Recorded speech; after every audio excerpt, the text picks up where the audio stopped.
tame me. You can't catch me on the run, cause I'm gone, yeah. I blaze trails, set fire to what's behind me. No, I'm never looking back, I'm on the run.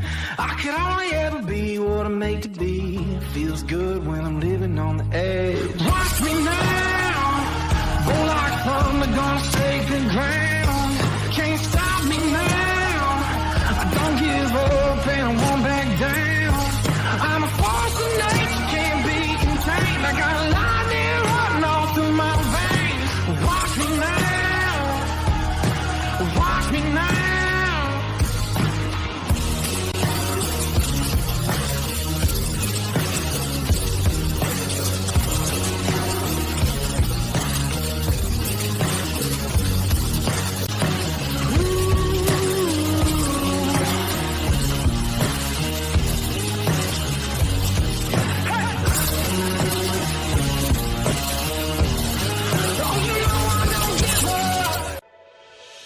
Hi, I'm Wyatt Milam. I'm from Canova, West Virginia. When I'm back home, you'll find me at my local Par-Mar store. We have that gold and blue pride at your local Par-Mar store.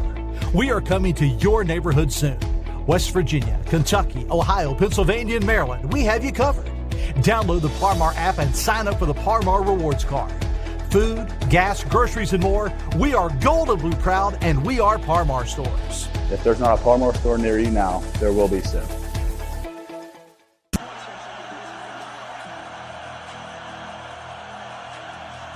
Oh, yeah. Hello and welcome to the WolfMan's call this day on June 27th, Tuesday. I hope you're all doing well. We are. We have this right. We are 67A closer to the Penn State Happy Valley game. Look out. Let's get ready. Every repetition is urgency. That's what everything the Mountaineers do from this point on should always be a stress. Let's get it done. Let's think about it. Let's think about who we are. Let's develop this culture that everybody keeps talking about. And let's get ready for Penn State because we are the Mountaineers and we are going to be ready. And we just may go out there. If we do what we need to do, if the coaches do what they should do, if the players respond how they should, they can go out there and get ready for this season. Welcome, my friends, the WolfMan's call. We are ready to go today. We have some good guests. Obviously, it's Tuesday, so that means that True Blue Darryl Prue is going to be coming on and joining us. And then I have some really cool guests here coming up with the WVU Alumni Marching Band. We'll break down some film. And as always, I'm going to drop down the link and I'm going to let you join the conversation if that's what you want to do. So without further ado, I'm going to go ahead and put this up here to get this out of the way and to make sure that we're doing what I'm supposed to be doing so that I don't get yelled at. And which is, well, no one's going to yell. Who's going to yell at me? It's not going to yell at me. I didn't even mean what I said. Forget I said that. Because we're going to subscribe on YouTube. West Virginia football at the voice of college football. Why? Because WolfMan's call rocks football. Wait, who's going to get yelled at? Come on now. Let's go. Now, if you're here on Facebook, hey, please share it. Please share it. It's cool. We're trying to bring you the best, and we want to keep growing and growing. And which, by the way, we've been tracking since the beginning of the show, and we've really grown, and it's doing great. So thank you so much for all of you that participate and are on here, like Kelly McCourt.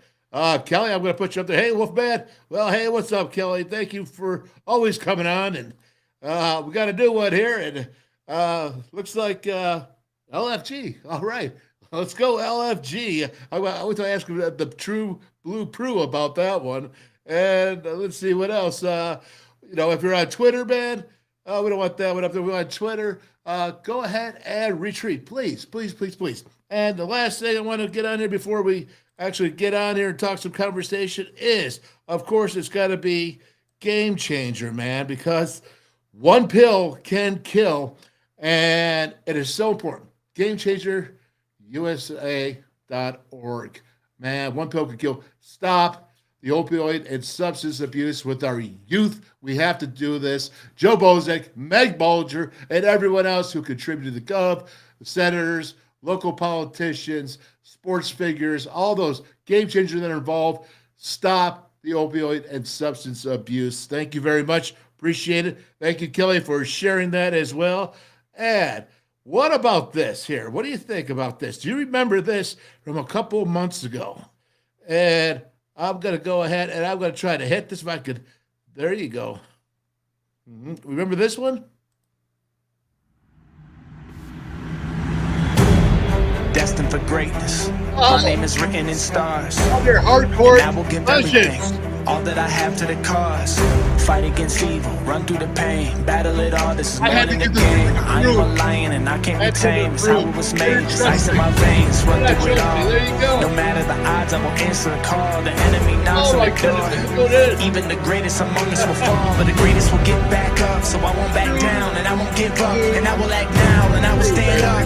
They know that I'm here for it all. Rise up. All right, we're gonna rise up here with Darryl Prue, True Blue. What's up, brother? How you doing today? I'm good, Dale. How you doing, my man? Oh, I'm doing good. What, do you want to say hello to Kelly? Yeah. What's up, Kelly? How you doing today? I don't know. Kelly says he's trying to join us, but I guess he's doing something wrong. Well, you can't join us till the second half of the show because I can't have you in there taking over my conversations with you know, all right? Just so you know, Kelly, all right? Wait till I drop the link, brother, and you can come on. You are more than welcome. You are the number one dude, as far as I'm concerned, with the WolfMan's call. Whew. Okay, DP, we got a lot going on, man. And when I look at this and just a couple of days, what happened? Now, let's take this actually back a little bit because you kind of called this. I'm not going to say you called this, but you said, hey, let's put on the brakes, let's slow down, and let's figure it out. And what they did is they hired within, exactly what you said. What do you think? Here you are, Red Baker, Josh Eilert. I mean, I think that was the smartest move was to hire within. But you have a guy on staff that had head coaching experience, and I don't understand why they didn't go with that one. So I just have questions on that. All right, fair enough. I mean, questions are questions, and let's talk about it. And Josh, in his record, he's been there 17 years. He was a graduate assistant, I believe, at Kansas State with Coach Hugs. And then Coach Hugs brought him over to WVU, where he was the video coordinator. And then he got into game ops. And then he was an interim coach when Ronnie Everhart had his back injured. Josh stepped in for that for, I think, what did you say, half a season, if I recall right? And then he came in and was hired for 2 seasons, I believe. So 2.5 seasons as a coach, but he was an ops guy. He's very into the program. He ran the stuff for Hugs. I know that. And video coordinator. You know, when you put all those together, how does Ren Baker, as an athletic director, come up with that's your interim coach when you have a guy like Ronnie Everhart? I think that's what you're saying, right? Ronnie Everhart, and probably had probably at least 20 years of being a head coach, right? Yeah, he that's the question. It's like that was very confusing. You know what I mean? Like I thought Ronnie was next in line. You know, Josh has, experience doing other different things, and he's only, technically been an assistant coach for 2 years, and you had a guy who coached the program for a couple of years as a head coach, and you bypass him, and it's confusing for me, and probably it's for a lot of different people. All right, so let's talk about this. I thought the whole idea was to hire in. Let's see, you just turn it. You good? Yeah. All right, I thought the whole idea was to hire within, and let's keep this dream team of transfer portal guys. And it seems like the most of them actually have stayed. It's the guys that were not part of that transfer portal. Am I right or am I wrong? Yeah, that was the shocking part, because everybody was like, well, it's we hire within. Are we going to keep the guys that that transfer in this year? Are we going to keep them? Well, the the strange part of it is when they hired, within all the guys that was here last year left. So it's like, what's going on? Like, it's something to me, that's something that's being said without being said. When the player's not on board that way, the ones that was here, something's not right. Well, what I'm really upset about is that Okonkwo just entered the transfer portal, and it took me a year to get his name right, and I'm not even sure if I got it right. Okay, but I mean, the guy could jump out of there. I was so excited about him. And how is it that you have okay, so Trey, he went to Kentucky. I mean, that's definitely something that you have to consider, of course. But I'm trying to blank. Who's the other one to guard? Joe Toussaint. Yeah, Toussaint. Yeah, Toussaint. The man who was a human bumper car because he played hard, but he went ahead and hit everybody.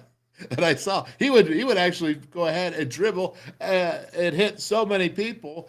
I don't know, man. It's like, why are these guys there leaving and the other guys coming in there staying? I thought that was the whole idea of the internal hire. I guess I really don't know what's going on because everything I thought about what was what is not to be.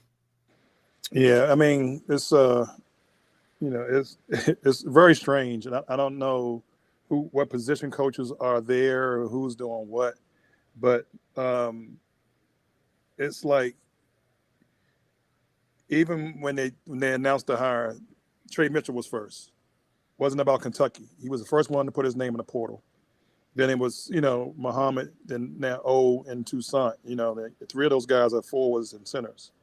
You know what I mean? So evidently something's not right. You know what I mean? Because they brought in a center, they brought in these other guys. Everybody knew that what the NIL money. So, but them guys were staying.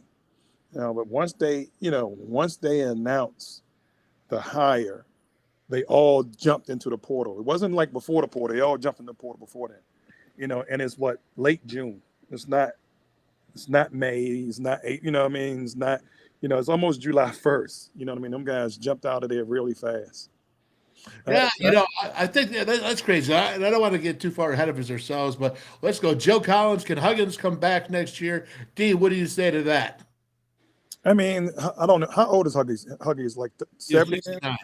69. Yeah. I mean, it'd be tough. I think it wouldn't be a good idea.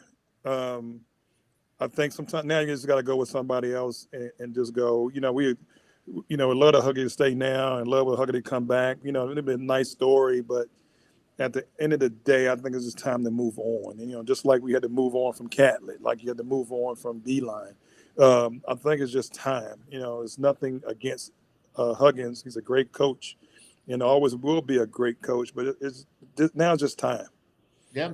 You know what? I think you're right. And my whole thing that I really wanted was I was disappointed that I thought that they could keep him around because there's a lot of intangibles that go with that, keeping him around and support for the program and money coming in. And not coaching. I'm not saying coaching. It's funny. And I'm going to say it's Joe. I'm going to answer your question too. WolfMan's call. He's not coming back. Okay. Not in this lifetime, I don't think. And I don't mean to hurt him on that. I just want to answer the question and say I love Bob Huggins. He's a brother. He's part of the brotherhood. But he's 69 years old. He's not coming back. The decision's been made. Yeah. Okay. Yeah. Go ahead, Dean. If people, it's now he's gone because a traumatic incident happened. But I remember in January, a lot of fans was calling his, for him to retire or give it up back in January because he was losing games. The portal looks good because of these names. They might have been, good, everywhere they came from. But, as we saw at the beginning of the year, it takes time for all that stuff to gel. And will they gel? Money makes a big difference when you come to playing basketball now in college because of NIL stuff. Would they all buy in? Yeah, they'll buy in for Hugs probably because he had the other guys. He had some depth, I think. But now you lose the depth now. Now you relying on all these new guys. Let's face it, man. It is that opportunity right there. What they had is lost. Mm-hmm. Okay, with these guys, if these guys stay out, if Okonkwo stays out, if Mo stays out and or transfers, out. I mean, that's your. I mean, Trey. Those are your big guys. I mean and then this team was they had a nice nucleus. You know what I mean? The Trey Mitchell one surprised me a lot because he you coming back. You're a veteran. Everybody knows you. The coaches know you. You know, they can run stuff through you while everybody else catch up. And for him to leave, I just thought that was strange. Especially didn't do it early. To do it after the announcement. Then you had O'Connell was a good backup. He still would have been a good backup. Muhammad would have been a good backup. Toussaint would have been a good either starter or backup. That's 3 guys right there. And how many we get in? 5? That's 8 good players. Really good players. 8 really good players. Maybe 9. You know what I mean? And like you lose 3 of them, 4 of them. Now you're down to 6 new guys.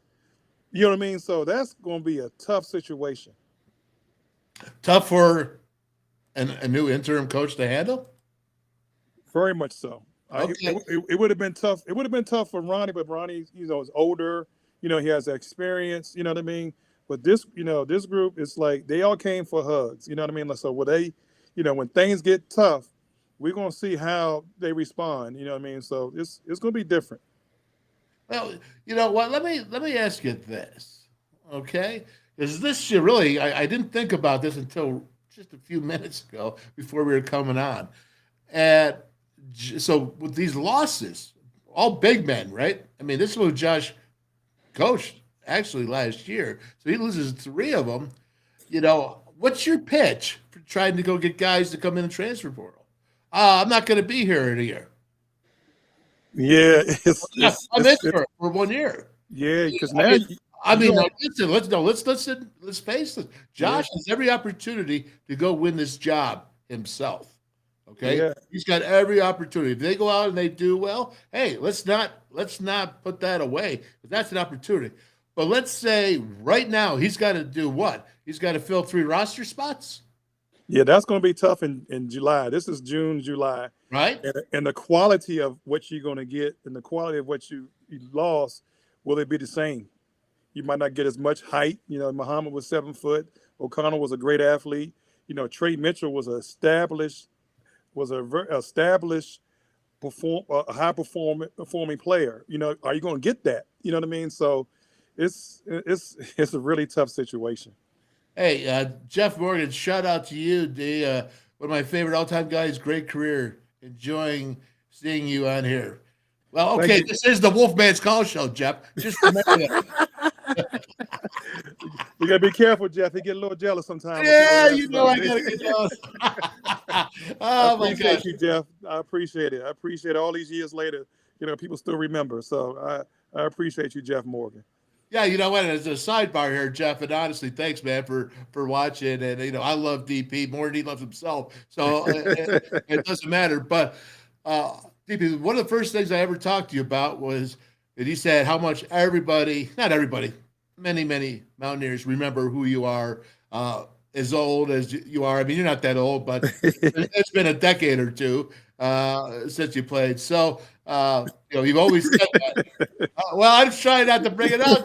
I'm trying to be nice, man. Right? Like I said about you, it means it's about me too. You know what I mean? So that was more of a selfish play right there.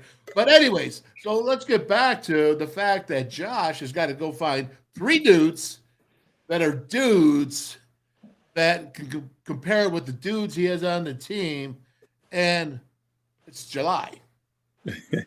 Yeah. Did you go overseas, maybe? What about that? I mean, you're Mr. Overseas. I mean, it's late. The good ones are gone. You know what I mean? Like the good ones are gone. Whoever's going to get Trey Mitchell is going to get Kentucky got a great player. Muhammad is going to be a really good player. O'Connell is going to be a really good player, and Toussaint is going to land somewhere because he has experience. And he's been winning. So it's like, who do I get to replace all those guys? All those guys are gone in the portal. You know what I mean? All those kind of guys are gone. So that means you're going to have almost 10, 15, 12 new guys on your team. And you got to merge them all together. They're coming from different places. They already been successful at different places. And that's going to be really tough. We saw how tough it was last year. It's going to be tougher this year. It's about and going back to what you said. All the guys were, we lost Trey, O'Connell, and Mo, and they were all big guys. It's about relationships. It's Okonkwo. Okonkwo, my fault. Still can't get his name right. Yeah. So. Well, you don't have to worry about it anymore. Yeah, I mean, like it's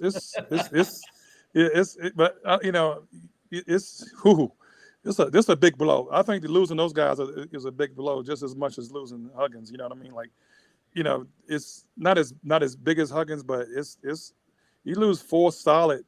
Wait a minute. I think it could be as big as Huggins. I mean, for actual on the court playing time, because those guys were just starting to gel.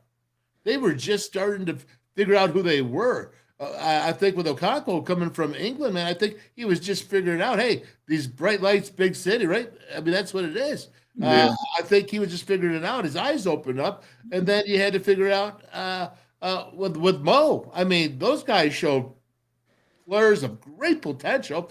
And unfortunately for Trey, as good as he is and was, okay, Trey, he never reached his potential here. There was only one.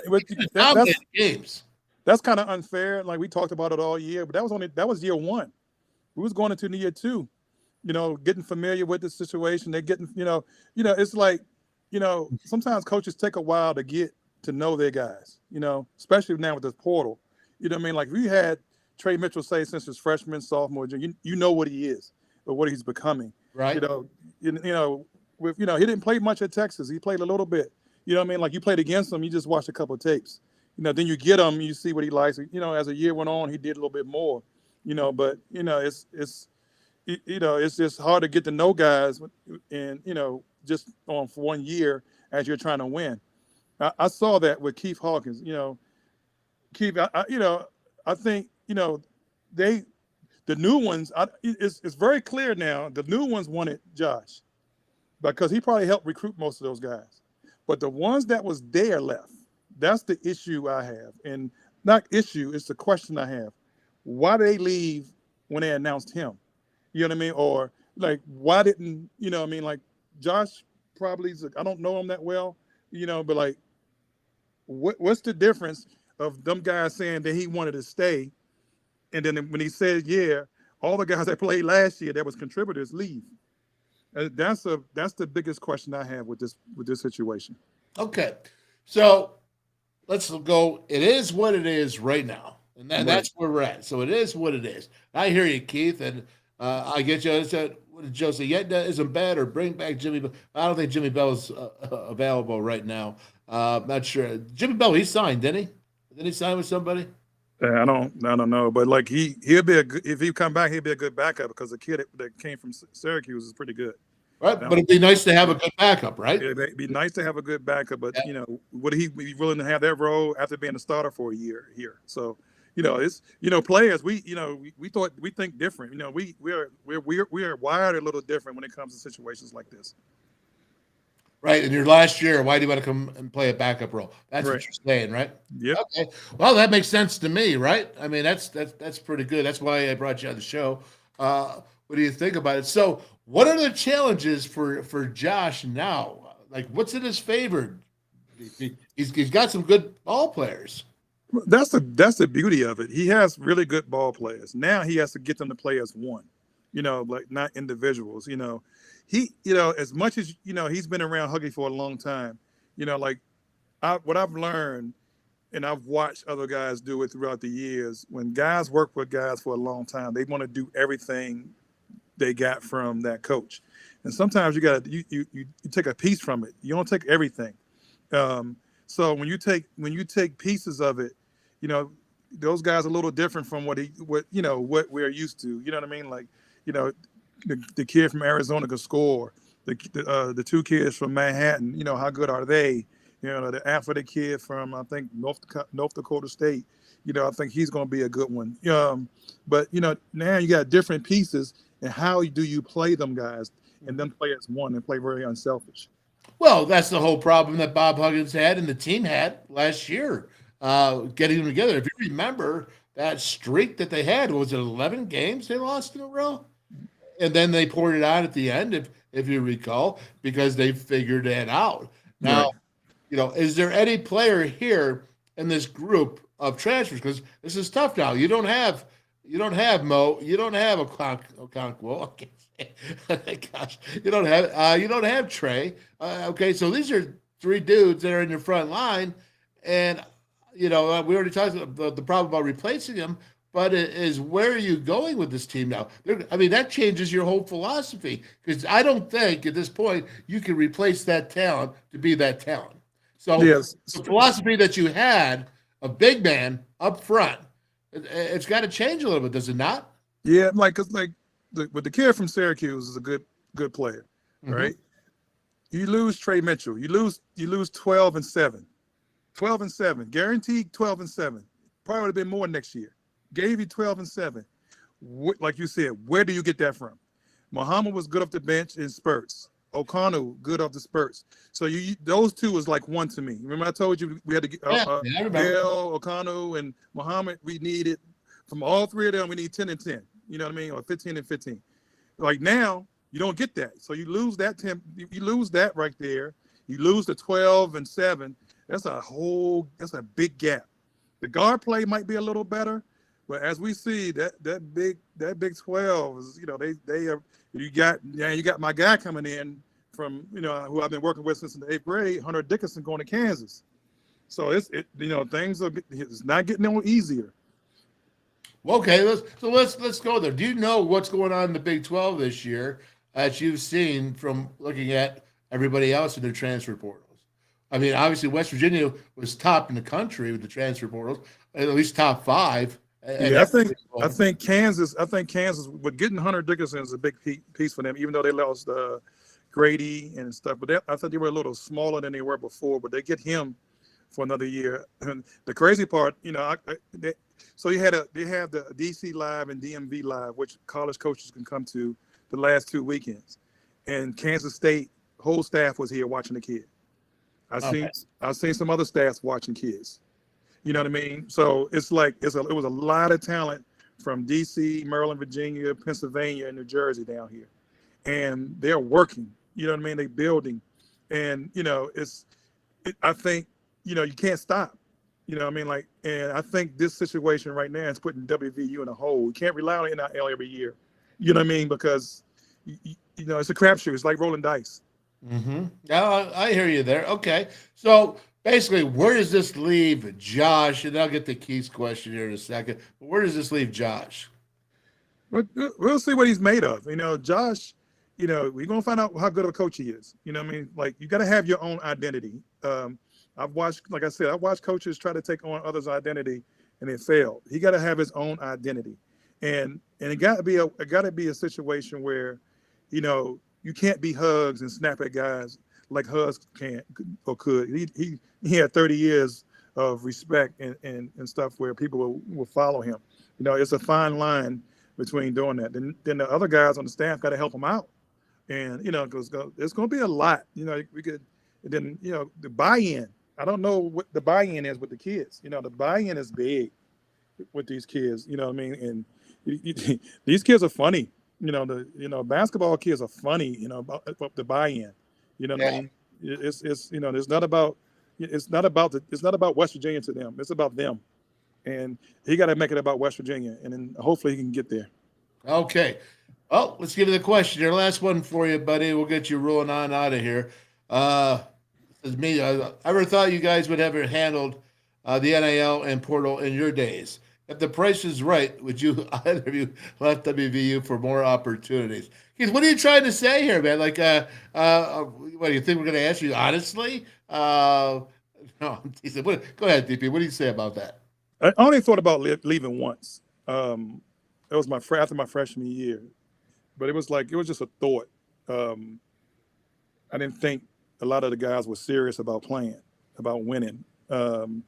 There was a lot of jealousy going on, and I didn't like it. That was the only time. But I got along with Coach Catlett very well, and so I think we'd have made it work. You know what I mean? And This NIL, but some of these kids getting $800,000 to $1 million, and $2 million. It's like, ooh, that's kind of hard to turn down, because you might not make that as a pro.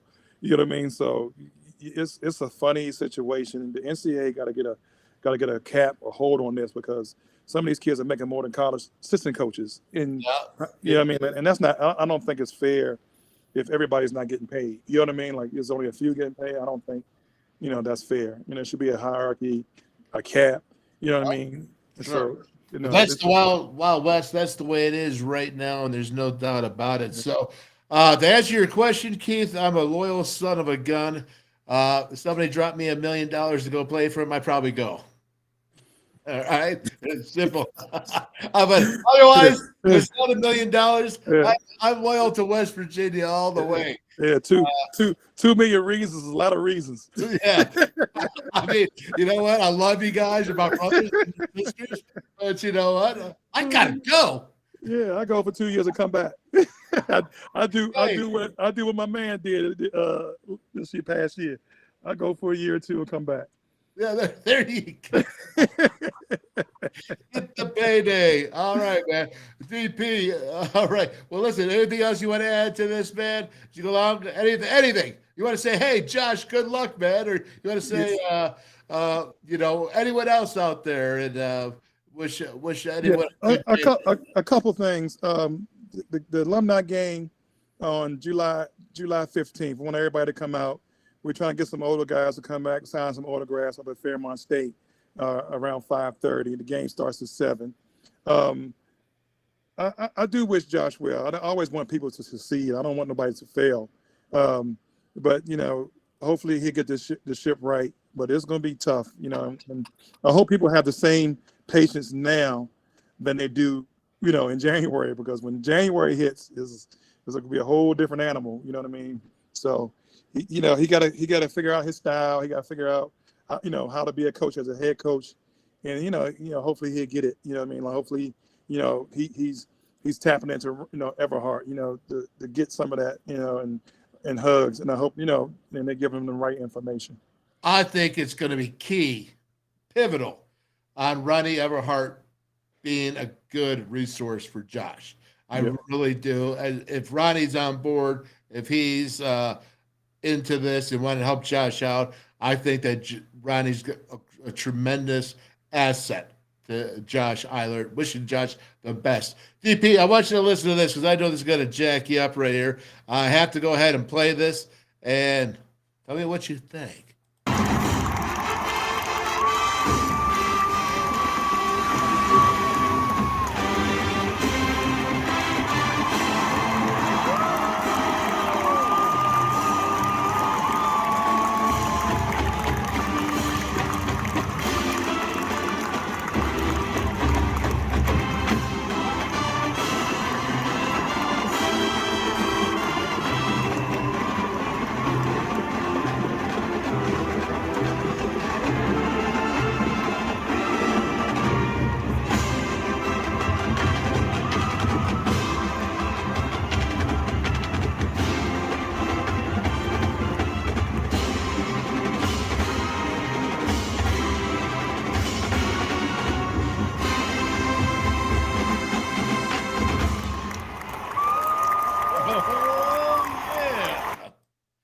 Oh my gosh, dude. What do you think of that, man? They get you jacked up? Man, it's funny. That's about 100 people, right? What, the band? Yeah, in the band. It's about 100 people. No, 350, dog. Right. And they all in sync. Yeah. They're all in sync. You know what I mean? That's coaching. Like, I had an interview recently for the high school job here, and I'm just waiting on word. And I love to pick the brains of other coaches because I like to see how other people do things and how they get their attention. That right there, you got 350 people doing as one. In basketball, we try to get 5 to play as one.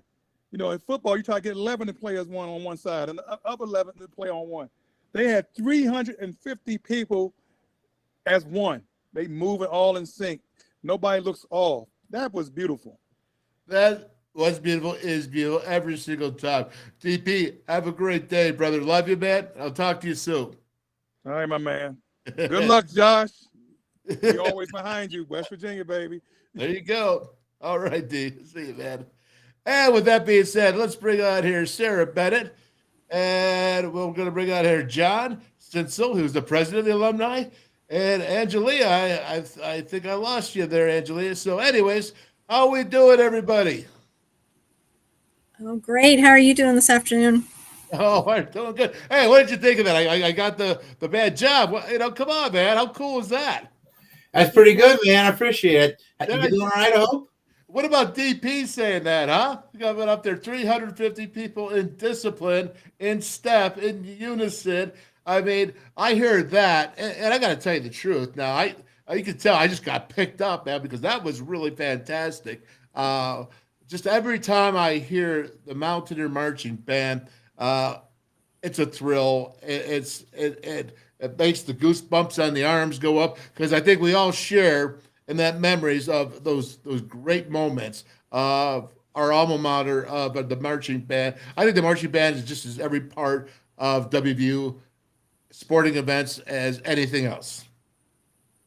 Yeah, it's every note, every step, every time, right, John? Oh, absolutely. That's what DW taught us. That's for sure. But yeah, it's good that we're a part of all these events. The basketball games, football games, and very integral part of them. Just as important as a football team performing well, the band's got to perform well too. Absolutely. All right, so let's get down to this now. Angelia Barnett jumped on and it was like, "Hey, let's get us on here because we got some things going on. We got some things cooking, and what's cooking for the WVU alumni band?" John, you want me to start on that a little bit? Yeah, go ahead until Ange can join us. Okay, sure. So yeah, we have a lot of events coming up in July and August that we're really excited about.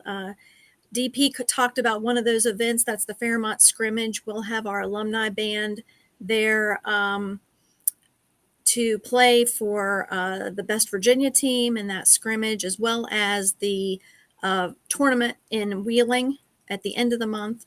So we'll have two really big playing events there. We're also going to be participating in the International Marching Band Festival. It's going to be held in Buchanan, West Virginia. That's also the 22nd of July is the main feature parade, and the band will be performing on Friday night on the 21st at a street party. And we're welcoming back all of our members for that, as well as any Pride members that would like to join both of those. We also have a major fundraiser that's kicking off in July. That'll be to help support the Pride for their annual picnic, upcoming band banquet, senior things that we're involved in with the Pride.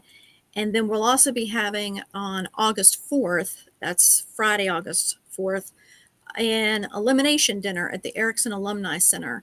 The grand prize for that will be $1,000 that night. There'll be all kinds of prizes throughout the evening, as well as a live auction for that event. And I believe the dinner menu for that, correct me if I'm wrong, John, but I think it's a barbecue theme. So there'll be backyard barbecue items for that dinner. But those tickets will be on sale very, very soon at our website, and information about the fundraiser in July will also be on our website. That web address is www.wvualumniband.org. Wait a second. We're going to get there. Okay, wait a second. I'm going to go ahead. Keep talking as I'm doing this here. WVU, what is it? Alumniband.org. Alumni band. Okay, I can remember that. Alumni. John knows me. He knows how slow I am. Band. Your memory's about like mine, Dale. Not good. Yeah, I hear you, Dad. I put it in the wrong one here. Beautiful. Okay, so keep going. All right, let's talk about why you guys are doing all these events now and how it's trying to affect the Pride.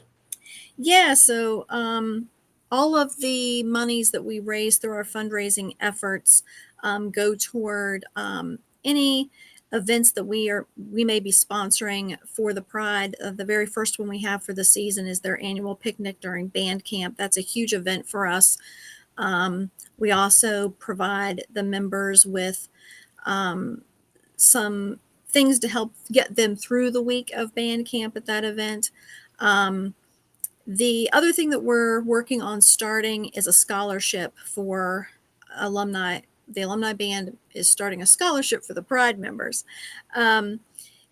They do not have any kind of scholarship money that comes either from the university or any other source for the students who come to WVU and choose to participate in the Pride of West Virginia.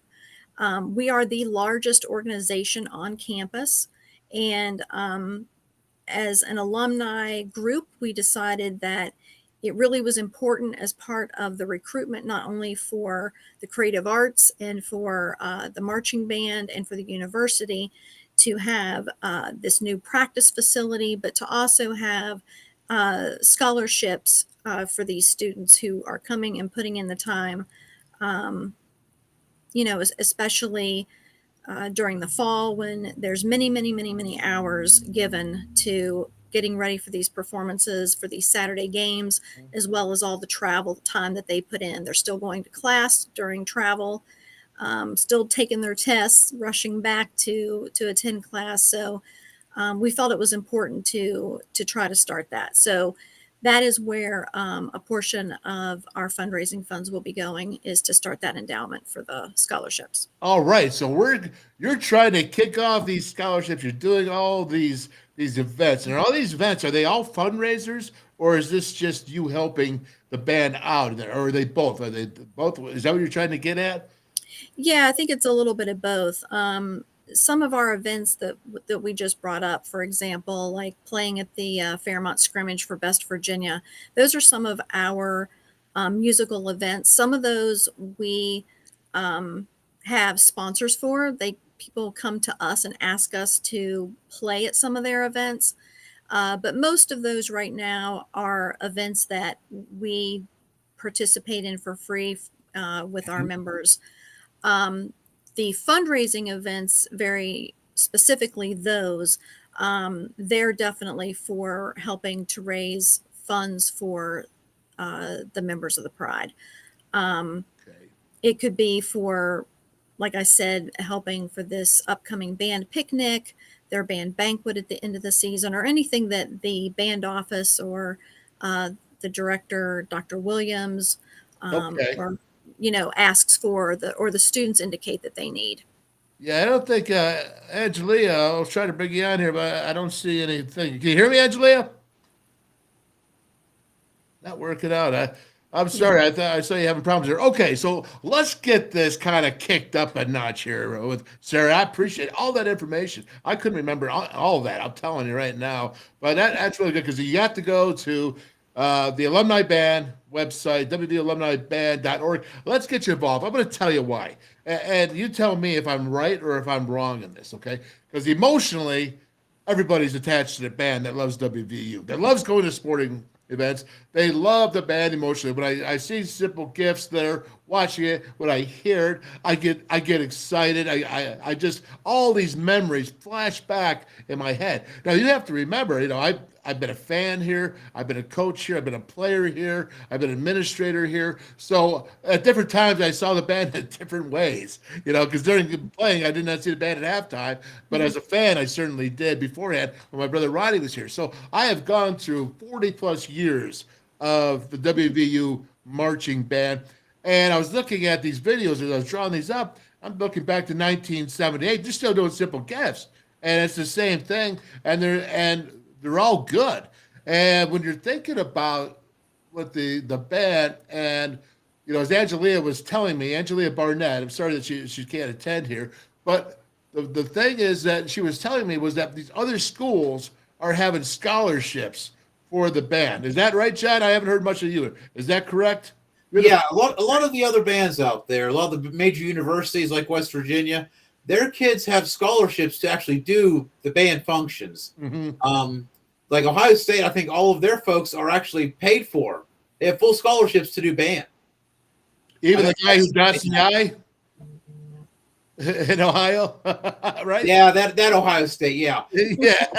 But yeah, like all the bigger schools, they have scholarships for their kids to actually participate in the band. and West Virginia's never had such a thing. So we're talking to the other schools, and we're like, how do you guys do this? And they've been nice enough to help us out, is to say, well, this is how we do things. This is how we fundraise. This is how we get our scholarships started with for our kids. So we're trying to start doing those things, but we're just at the infant stages of all these things. These folks are, they're at the PhD level, Right. Well, no one's ever accused me of having a PhD, but I can certainly try to help you guys in promoting the fact that you want to go ahead and be able to help all these students. And I guess they're not student athletes, they're student players, student musicians. We'll call it that, maybe for a better term. And the fact that you want to catch up, and we take such pride in the band. And I'm looking at 1978, 350 band members in 1978, and I don't know how far back you can go with the band, but there's got to be a lot of alumni.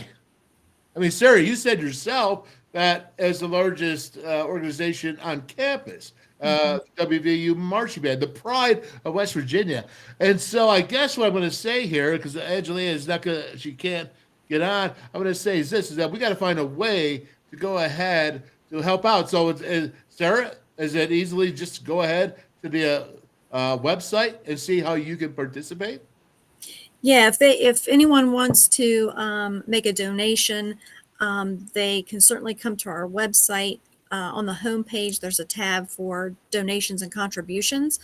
They can go there and fill out a little form and then process their payment electronically. We also have a mailing address at the very bottom of the website. So if they choose to mail a contribution, that is welcome as well.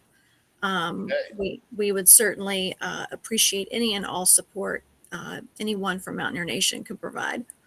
Let me tell you something. If you can, and I think you guys will take anything for donations from the common person. The common person, I can give $5, $10, right? I mean, it's Absolutely. everything adds up. Trying to do something new. I really applaud you because it's not easy to start out something that hasn't been done for decades and decades. Okay, so I really do applaud you in the fact that you have the guts to go ahead, because there's a lot of places you turn and there's a lot of closed doors, I would imagine. I'm just assuming. And I think for you it takes guts. John, Sarah, thanks so much. I really appreciate you coming on. It's the WVU Alumni Band.org. Please, everybody, if you can, $5, $10 goes a long way. If you give 20, so on, and then give out what you can. WVU Alumni, the band. It's the pride of West Virginia. WVU. All right, guys. Thanks so much. I really appreciate it. Thank you. Yes, thanks, Dale. Appreciate it. Anything else you want to add real quick? Let's go Mountaineers. Let's go Mountaineers. Thank you so much, guys. We'll see you now. All right. Bye, Dale. Goodbye. And, well, let me... One more time. Yeah. AlumniBand.org. It was President John Sinsel, Sarah Bennet, did so well with that, and Angelia Barnett. We had technical issues, but we all know you, Angelia. We all love you. God bless you, man. You're all I can stand it, man. But that's what I say. This is the marching band out here, drinking it up. That gives me so much joy and memories. You can donate. Help them. They have a really huge lot and big wall, stairs, alumni band helping out Pride.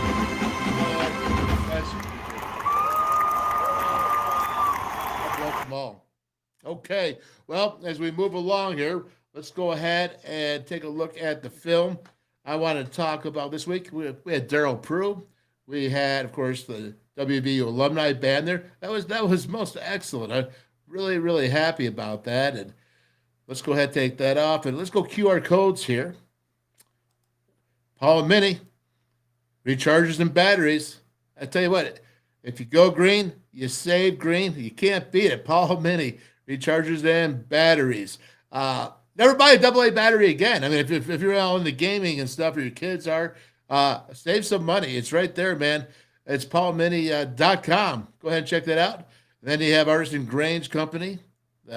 Switch to hemp, just the dip. Do it the AGC way. Artisan Grange Company. Johnny Cahigas and Mike Cahigas, big Mountaineer fans, supporters. And, get rid of the tobacco. Get rid of the nicotine, man. It's not good for you. Get on here. Switch to hemp, just the dip. And then Johnny Cantwell, former offensive lineman, big man, West Virginia United. Go ahead, get on there, QR code. What they do is it's about being united. If we were all united for the band, and you think about the band, great show there, 350 people in unison, in step, just what Darryl Prue just said, and go ahead and be West Virginia United all together. How much power could we have? How much positive energy could we bring forth in the state of West Virginia? Just like Game Changers, just like WVU Medicine Children's, all that. West Virginia United, hand in hand. Okay. All right. Do we have anyone? I'm going to drop the link here, see if anybody wants to join in here. If we still have people that are interested in any part of the conversation today or conversation that you want, if you want to get after it, you want to talk about it, we can do that as well. I want to do this one film thing. Let me see if there's anybody out there. So I switch over. I'm not seeing it. Nobody yet? Nobody? Okay. Now let me drop this link here.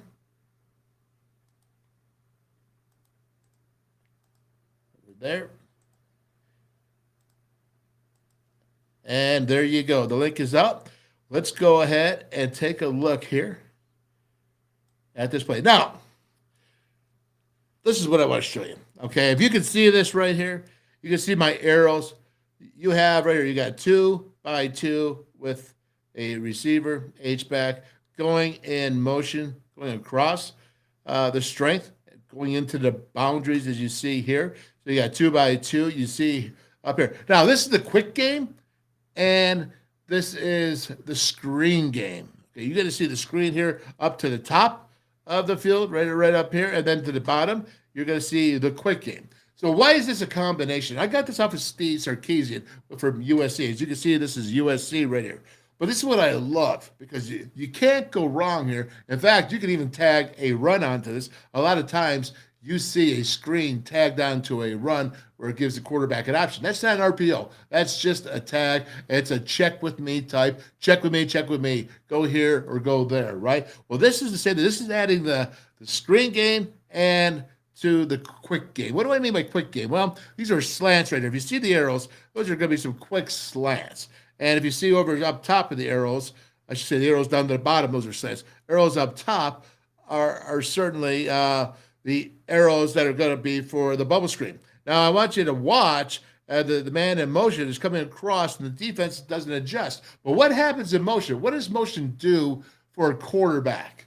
Okay, motion tells the quarterback, is this zone defense or is this man defense? Well, if you see right here, okay, he goes in motion. They don't move over. They're still there in a zone defense right there. So what he's going to do is he's going to throw the bubble. I'm going to tell you why. Look at the numbers up top. It's 3-on-2. They don't adjust man to man. But what would happen if that was man coverage? If that was man coverage, because you got 3-on-2 zone, okay, and then you see zone on the bottom side. But if that was man coverage, what would you want to do? You would want to go ahead and throw it to the slant beaters. See that? Because it would be, that's a man beater. So whether I have zone or man, okay, the quarterback has an easy decision. You send the player in motion. It tells the quarterback they're in zone or man. If they're in zone, you go to the bubble screen. And if they're in man, you go to the man beater, the slants. And it makes it easy. So it gives you a really easy tags for your quarterback to understand. And it's all determined on one thing. That guy motioning across the zone beater. I thought that was pretty cool. I wanted to pick that up and show that for you as well. Is there anybody that would like to join the conversation of Mountaineer Nation? Anyone at all? You see that? I think that's so cool, man. Watch this here. Now, I'll finish this for you and let you go through it. But look at this here. look at the zone. Now watch these USC wide receivers. Watch them block. When you say that wide receivers have to block downfield, that's exactly what they're talking about. Go ahead and look right here. Look at that blocking. That is pretty intense. I even got some end zone here for it. We'll run right through here. But if you watch, you're going to see here the end zone. And, one more point. I wanted to point this out. This is so cool. I learned this from Charlie McBride. He was the coach of the Black Shirts of Nebraska, the defense. They called them Black Shirts because they were just a kick-can defensive unit. But if you look over here to the left, right here, my left of the screen, you're going to see 3-on-1 right here, 3. This is called an overload. Back of their rushing this defense, because why? An offensive lineman can only take one, right? Well, let's take a look here. This is neat. Okay, look at this. You see here 3-on-2. One's got to be free. You have the screen game called or the quick game, but look at that. They come through. That quarterback is done. Overload. Now you're leaving yourselves wide open. You saw the 3-on-2, the numbers from the motion man going across, and it's everybody takes a chance when you do things. But look at this blocking here by the wide receivers here for the running back. I mean, that is great job. That's tenacity. That's everybody getting after it. That's pretty cool. And again, if you can do that 3-on-2, that's zone, or you got the slants for man beaters. I love the way they package that together. That's Steve Sarkisian from USC. He's not the only one to do that, but I thought it important to learn because I really want to show you learn. And I want to show you one more here, a passing play, and that would be right here with the Kansas State. And let's take a look here at K-State, and let's bring that over here. Okay, let's take it back there. Now, this is so cool because you got trips right here up top, and you're going to see that the tight end is number 2. You always start counting your receivers from the outside in. So you look up top, there's 1, the guy in the line of scrimmage, that's the tight end, that's number 2. And then the third receiver, the H, whatever you want to call it, I, whatever it is, that is the third. So it's 1, 2, 3, because you always start outside.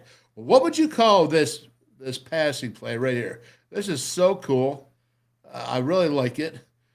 Look at that right there. Look at that. Look at that. Switch going vertical. I think that there's Bishop there, I believe, if I'm right. But if you look at that, once again, see that? Wow. Look at that. The inside guy, the fastest guy of the group. Assuming that number 1's not faster than number 3. But number 3 is fast. Number 2 is the tight end. He's not the fastest guy. But what is he? He's a pick. It's a pick. That's a moving pick. It's not going to get called. That's a screen and self-screening of the defenders, but that's what it is. It's a natural pick, and you can see it, and it works very well. What would you call this play? Anybody out there, what would you call it? You know what I would call it? I'm going to call this trips, right? And because number 2 is going to the inside, everybody else is outside, I'm calling that's a switch vertical post. Why? Because the tight end did the post. What would you call it? That's what I would call it. Let's see it again. Let's watch it. You tell me. Okay, there's number 2. Okay, he's doing the post. So it's a vertical switch post. That's what it is. There's the switch. You see number 2, number 3 out there on offense doing it. Right there. And look, some people like to call that a vertical switch man beater. Because why? That beats man coverage. Again, that can work. If you see this right here, you can see how tight. I believe this is Oklahoma State up here against Kansas State, and you can see how tight they are. And whoa, I like that. That's smart. That's heady. That's heady football, and it's just a moving pick, getting in the way, screen. Absolutely, it works out. Gets the throw down. How cool is that? All right. Well, we're coming up about our hour. Yesterday, we went like an hour and 45 minutes, and had some really great conversations with Frank Fear and with Charlie Fisher, and we call him Fish. Great guys, old school. Any comments on that? Anything? Anybody want to jump on? Anybody left? Okay. Well, I hope you all had a good time. Let's talk about Darryl Prue, Josh Eilert. Let's wish Josh the best. A little things. It's interesting now. Interesting losing to 3 big men. I tell you that really does hurt. But I'm excited. I think Josh can do it. I also, like I said, I think it's really key. I think it's really key that Ronnie Everhart is a big contributor to this. I think it's a big key for Josh. Help him out in those tight situations because there's a lot of experience in Ronnie. And I wish the best. I've asked. Hopefully, we'll get someone from the staff to be able to come on the show here. I don't know if it's going to happen or not, but we've asked it. We'll see how they react to the WolfMan's call. Anything else? Anyone? Okay. Well, with that being said, guys, I'm going to leave it at that. And we're going to close this off with the commercials. I hope that everybody has a great rest of your late afternoon, day, and into the evening. We'll see you later. The WolfMan's call. Hi, I'm Traylon Davis. I'm from Jackson, Ohio, and when I'm back home, you'll find me at my local Parmar store. We had that gold and blue pride at your local Parmar store. We are coming to your neighborhood soon. West Virginia, Kentucky, Ohio, Pennsylvania, and Maryland, we have you covered. Download the Parmar app and sign up for the Parmar Rewards Card. Food, gas, groceries, and more, we are gold and blue proud, and we are Parmar stores. If there's not a Parmar store near you now, there will be soon. Stationers, #1 office supplier in West Virginia, always in stock.